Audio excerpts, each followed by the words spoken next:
नमस्कार, जय हिंद साथियों। स्वागत है आप सभी का आज की इस वीडियो में। और आज की इस वीडियो में हम जानेंगे कि हरित क्रांति क्या है इसकी विशेषताएं, क्या है इसके उद्देश्य, क्या है इसके प्रभाव। तीन सब पहलुओं को जानने और समझने का प्रयास करेंगे। आइए शुरुआत करते हैं। अगर हम वर्तमान दौर की बात करें तो बहुत सारे लोग ऐसे भी हैं जिन्हें हरित क्रांति की अच्छे से जानकारी नहीं है। आइए जानते हैं आखिर हरित क्रांति किसे कहते हैं आसान भाषा में। हरित क्रांति एक ऐसी क्रांति थी जिसमें खेती बाड़ी के तौर तरीकों को बदला गया था। इसके लिए नए किस्म के बीजों, रासायनिक खादों और नए तरह की सिंचाई की व्यवस्थाएं की गई, जिससे फसलों की पैदावार बहुत बढ़ सके और भारत जैसे देशों में भूखमरी की समस्याएं कम हो जाए। नए बीजों के फसल से ज़्यादा अनाज होने लगा, खाद्य से मिट्टी की ताकत बढ़ी और नहरों और नलकुओं से ज़्यादा पानी जमीन पर पहुंचाया जाने लगा। इसका नतीजा यह हुआ कि कृषि के क्षेत्र में भारत बहुत ही अग्रणी देशों में पहचाना जाने लगा और साथ ही ट्रैक्टर और कटाई जैसे मशीनों की सहायता से इस काम को बहुत ही आसान बना दिया गया। हरित क्रांति की शुरुआत कब हुई थी? तो हरित क्रांति की शुरुआत 1960 के दशक में हुआ था, जब आज़ादी के कुछ साल बाद भी लोगों को खाने के लिए काफ़ी संघर्ष करना पड़ रहा था। तब कुछ बदलाव करने की जरूरत महसूस की गई। इसी दौरान 1960 के दशक में कृषि क्षेत्र में कुछ नए तरीके अपनाए गए, जिन्हें हरित क्रांति का नाम दिया गया। इसमें सबसे पहला बदलाव नए किस्म के बीजों का इस्तेमाल करना था। ये बीज इतने खास थे कि इनसे फसलों की पैदावार दोगुना या उससे भी ज़्यादा हो जाती थी। साथ ही खेती के लिए रासायनिक खादों, नए तरह से सिंचाई की व्यवस्थाएं की गई और नहरों और नलकुएं बनाकर ज़्यादा पानी जमीन पर पहुंचाया जाने लगा। इन सब के अलावा क्या हुआ कि ट्रैक्टर और हार्वेस्टर जैसे मशीनों का भी इस्तेमाल बढ़ा। इससे खेती का काम आसान हो गया। इन तमाम बदलावों ने अनाज की पैदावार बहुत बढ़ा दी और भारत जैसे देशों में भूखमरी की समस्या काफ़ी हद तक दूर हो गया। इस प्रकार हरित क्रांति हुई। इसकी शुरुआत 1960 के दशक में हुआ था। हरित क्रांति के जनक कौन थे? हरित क्रांति, जिसका नाम 1968 में विलियम गॉर्डन ने दिया था, 1960 के दशक में भारत में शुरू की गई एक महत्वपूर्ण कृषि क्रांति थी। इसकी आवश्यकता स्वतंत्रता की बाद की गंभीर परिस्थितियों से उपजी थी। बढ़ती हुई जनसंख्याएं, बार बार पड़ने वाले सूखे और अकाल जैसी स्थिति ने खाद्य आयात पर बढ़ती निर्भरता के कारण इस समस्या का समाधान खोजने के लिए अमेरिकी वैज्ञानिक नॉर्मन बोरलॉग ने मैक्सिको में उच्च उपज वाली गेहूं की किस्में विकसित की। भारतीय कृषि वैज्ञानिक एम.एस. स्वामीनाथन ने इन किस्मों को भारतीय परिस्थितियों के अनुकूल बनाया और सरकार का भी समर्थन मिला। तो सरकार के समर्थन से इन बीजों का व्यापक प्रयोग किया गया। साथ ही रासायनिक उर्वरकों का उपयोग हुआ, सिंचाई सुविधा का विस्तार किया गया और कृषि मशीनीकरण को बढ़ावा दिया गया। परिणाम यह हुआ कि भारत का खाद्यान्न उत्पादन कई गुना बढ़ गया। अगर हम उदाहरण के तौर पर देखें तो गेहूं का उत्पादन वर्ष 1967 और 68 में 1.2 करोड़ टन से बढ़कर 1971 और 72 में 2.4 करोड़ टन तक हो गया। इस क्रांति ने भारत को खाद्य के मामले में आत्मनिर्भरता प्रदान की और कृषि क्षेत्र का आधुनिकीकरण किया। हरित क्रांति ने भारत के कृषि इतिहास में एक नया अध्याय लिखा और देश को खाद्य सुरक्षा प्रदान की। विश्व में हरित क्रांति के जनक के रूप में अमेरिकी विशेषज्ञ नॉर्मन बोरलॉग को जाना जाता है। नॉर्मन बोरलॉग एक अमेरिकी वैज्ञानिक थे। उन्होंने ही सबसे पहले ऐसे खास बीजों का विकसित किया जिनसे फसलों की पैदावार बहुत बढ़ गई। इन बीजों को उच्च उपज वाला बीज भी कहा जाता है। बोरलॉग साहब ने गेहूं और धान की कई नई किस्में बनाई। ये किस्में छोटी छोटी लेकिन बहुत ज़्यादा अनाज देने वाली थी। साथ ही ये बीमारियों से भी बची रहती थी। इस तरह बोरलॉग ने अपने बीजों से दुनिया भर में भूखमरी मिटाने में अहम योगदान दिया। इसलिए उन्हें हरित क्रांति का जनक कहा जाता है। आइए समझते हैं भारत में हरित क्रांति के जनक कौन थे। हरित क्रांति के जनक के रूप में भारत में वैज्ञानिक डॉक्टर एम.एस. स्वामीनाथन को जाना जाता है। डॉक्टर स्वामीनाथन वो शख्स थे जिन्होंने हरित क्रांति की नींव रखी। इन्होंने ही नए किस्म के बीज बनाए जिनसे फसल की पैदावार बहुत बढ़ गई इन बीजों को द्विसंकर बीज कहा गया क्योंकि इनसे फसलें दोगुनी होने लगी। डॉक्टर साहब ने गेहूं और धान की कई किस्में विकसित की जिनमें से बहुत गुण थे, इनमें यानी कि इसमें बहुत सारे गुण थे।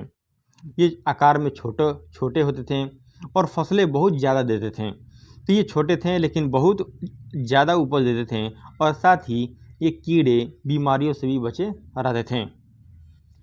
इन नए बीजों और बाकी तरीकों से भारत जैसे देशों में खाद्यान्न की कमी दूर की गई। इसलिए डॉक्टर स्वामीनाथन को हरित क्रांति का जनक कहा जाता है। आइए समझते हैं हरित क्रांति की विशेषताएं क्या थी।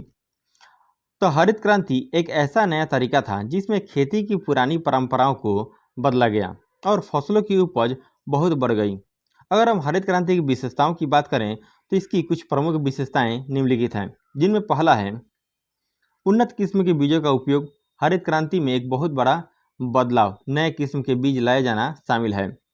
दूसरा यह है कि इन नए बीजों को द्विसंकर या उच्च उपज वाला बीज भी कहा जाता है। इसका मतलब यह है कि इन बीजों से अनाज 2 गुना या उससे भी ज़्यादा पैदा होता था। और तीसरा, इन बीजों की एक और खासियत थी, ये छोटे छोटे आकार के थे लेकिन छोटे होने के बावजूद भी इनसे बहुत अधिक फसल होती थी। इनमें विटामिन और प्रोटीन की मात्रा भी ज़्यादा होती थी। हरित क्रांति की विशेषताओं में यह सबसे खास विशेषता है। चौथा यह है कि साथ ही ये बीज बीमारियों से बचे रहते थे। इसमें किसानों को उनकी देखभाल करने में आसानी होती थी। आखिरी बात, ये बीज बहुत जल्द पक जाते थे, यानी इनमें ज़्यादा समय नहीं लगता था, इसलिए फसल भी जल्दी तैयार हो जाता था।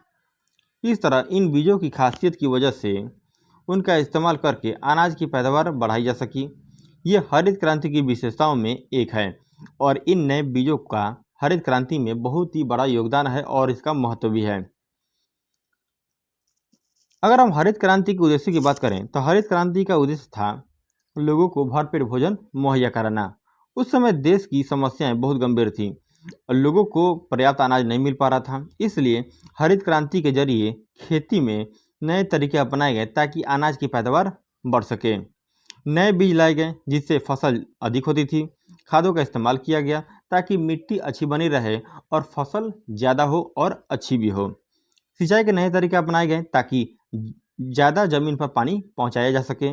मशीनें भी आई, इनसे खेती का काम आसान हो गया। साथ ही हरित क्रांति का उद्देश्य पूरा हुआ और हरित क्रांति में खेती से होने वाले उत्पादन में वृद्धि करना हरित क्रांति के उद्देश्यों का एक प्रमुख कारण भी था। उस समय देश की भूखमरी की समस्या बहुत बड़ी थी। लोगों को खाने के लिए काफ़ी संघर्ष करना पड़ रहा था। अनाज की कमी होने के वजह से लोग भूखे रहते थे। ऐसे में यह जरूरी हो गया कि खेती से ज़्यादा अनाज पैदा किया जाए, क्योंकि अगर अनाज की पैदावार नहीं बढ़ी तो लोगों को भरपेट खाना नहीं मिल पाएगा। इसलिए हरित क्रांति के दौरान खेती को ज़्यादा उपजाऊ बनाने पर जोर दिया गया। नए तरीके अपनाए गए ताकि खेतों से कहीं ज़्यादा अनाज निकले। ज़्यादा पैदावार से ही लोगों को भूख से राहत मिल सकती है, भरपेट उन्हें खाना मिल सकता है, भोजन मिल सकता है। इसलिए हरित क्रांति का एक बड़ा मकसद अनाज की पैदावार को बढ़ाना था। अगर एक सवाल भी पूछा जाए कि अगर खेती से ज़्यादा उत्पादन न होता तो भूखमरी कैसे दूर होता, इसीलिए तो हरित क्रांति लाया गया। इसलिए हरित क्रांति में खाद्यान्न उत्पादन पर विशेष जोर दिया गया और कृषि के क्षेत्र में आत्मनिर्भरता भी प्राप्त करना एक बहुत ही प्रमुख उद्देश्य था। हरित क्रांति के उद्देश्यों में एक और महत्वपूर्ण उद्देश्य कृषि के क्षेत्र में आत्मनिर्भरता प्राप्त करना था। उस समय भारत को बाहर से बहुत सारा अनाज मंगवाना पड़ता था क्योंकि अपने यहाँ पर्याप्त अनाज पैदा नहीं होता। हर साल बहुत सारा अनाज विदेशों से लाना पड़ता था। इस तरह बाहरी देशों पर निर्भर रहना किसी भी देश के लिए ठीक नहीं है। अगर किसी वजह से बाहर से अनाज ना आए तो क्या होगा, उस देश के लोगों का क्या होगा। देश में भारी भूखमरी फैल सकती है। इसलिए हरित क्रांति के दौरान यह लक्ष्य रखा गया कि भारत को अपने यहाँ पैदा होने वाले अनाजों पर ही निर्भर रहना चाहिए, बाहर से मंगाने की जरूरत न पड़े।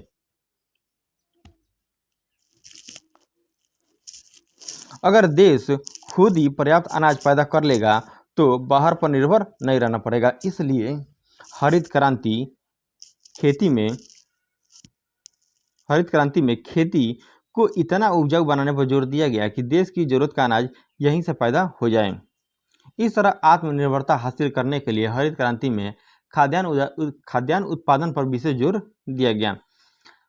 अब आइए समझते हैं हरित क्रांति के कुछ दुष्प्रभाव भी थे। क्या थे, आइए जानते हैं। हरित क्रांति ने भारत की खाद्य सुरक्षा को तो मजबूत किया ही, लेकिन इसके साथ कई पर्यावरणीय संकट और समस्याएं भी उत्पन्न हुआ। उत्पादन बढ़ाने के लिए अत्यधिक रासायनिक उर्वरकों, कीटनाशकों और जल संसाधनों का दोहन किया गया। इन सभी वजह से क्या हुआ कि पारिस्थितिकी जो तंत्र था वो असंतुलन हो गया। जैसे कि जल संसाधनों की कमी। हरित क्रांति के दौरान गेहूं और धान जैसे फसलों के लिए जल की आवश्यकताएं और फसलों की अत्यधिक खेती ने भूजल स्तर को नीचे गिरा दिया। खास करके पंजाब और हरियाणा जैसे राज्यों में भूजल स्तर जो है वो सालाना 0.5 मीटर से अधिक नीचे गिरता जा रहा है। केंद्रीय भूजल बोर्ड के अनुसार भारत के 70% से अधिक जिलों में भूजल स्तर संकटपूर्ण स्थिति में है। और दूसरा यह है कि मृदा की उर्वरता में गिरावट। लगातार रासायनिक उर्वरकों और कीटनाशकों के उपयोग से मृदा की जैविक संरचना कमजोर हो गई। प्राकृतिक जैविक पदार्थ की मात्रा कई क्षेत्रों में 0.4% से नीचे आ गई, जो स्वस्थ मृदा के लिए न्यूनतम 1.5% होनी चाहिए। मृदा की संरचना और जल धारण करने की क्षमता में भारी गिरावट देखा गया। तीसरा है कीटनाशकों के दुष्प्रभाव। अत्यधिक कीटनाशकों के उपयोग से न केवल पर्यावरण बल्कि मानव स्वास्थ्य पर भी इसका प्रतिकूल असर पड़ा। फसलों में अवशिष्ट कीटनाशक की मात्रा बढ़ने से कैंसर जैसे रोगों के मामले सामने आए, विशेषकर पंजाब के क्षेत्र में। जैव विविधता में भी गिरावट देखी गई। लाभकारी कीटों, मछलियों और पक्षियों की संख्या भी लगातार गिरती जा रही है। और चौथा है जैव विविधता को नुकसान। अत्यधिक कीटनाशकों के उपयोग से न केवल पर्यावरण बल्कि मानव स्वास्थ्य पर भी इसका प्रभाव पड़ रहा है। आज भारत की केवल 5 प्रमुख फसलों पर विशेष ध्यान दिया जा रहा है, यानी कि गेहूं, धान, गन्ना, मक्का और कपास की खेती में भारत के 70% किसान लगे हुए हैं। तो समाधान के क्या उपाय हैं?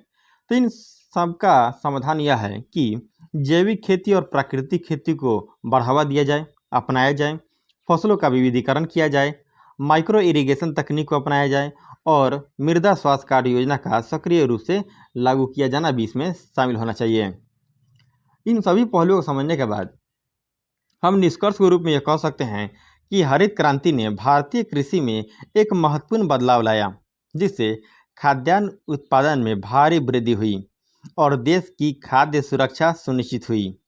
इसके साथ ही पर्यावरणीय और सामाजिक चुनौतियां भी सामने आई, जैसे मिट्टी की उर्वरता में कमी और छोटे किसानों को नुकसान। इसलिए हरित क्रांति के लाभों को बनाए रखते हुए इन सभी चुनौतियों का समाधान ढूंढना आवश्यक था, ताकि कृषि क्षेत्र में स्थिरता और समृद्धि बनी रहे। तो इस वीडियो में फिलहाल के लिए इतना ही था। फिर मिलेंगे नेक्स्ट वीडियो में। तब तक के लिए अपना ख्याल रखें। जय हिंद दोस्तों।